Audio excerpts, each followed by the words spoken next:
Welcome to Blizzard Fire. We hope this video helps fire up your solution. You start with a fast, necessary backup, database and WP content zip, so you can revert if needed.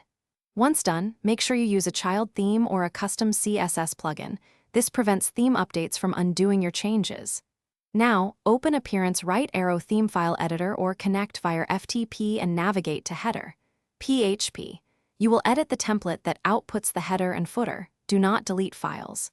Instead, prepare to comment out or remove the specific markup and function calls that render header elements. You now locate header, PHP and footer.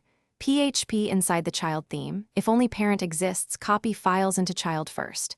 Then comment out or remove calls like getHeader and getFooter, where included by templates, and edit header. PHP to remove WP head.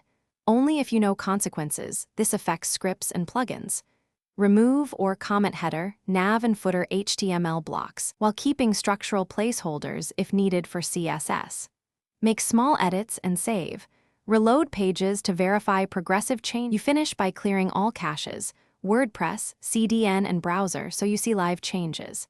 If JavaScript or styles break, make sure to re-enable WP head or WP footer. They often load essential scripts, so toggle them back and adjust which specific actions you remove.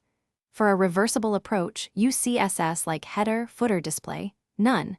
In the child theme style sheet first because it's quick and safe. Troubleshooting tip. When layout breaks, restore backup, then undo one change at a time to isolate the issue. Thanks for watching. If you found this helpful, don't forget to like and subscribe.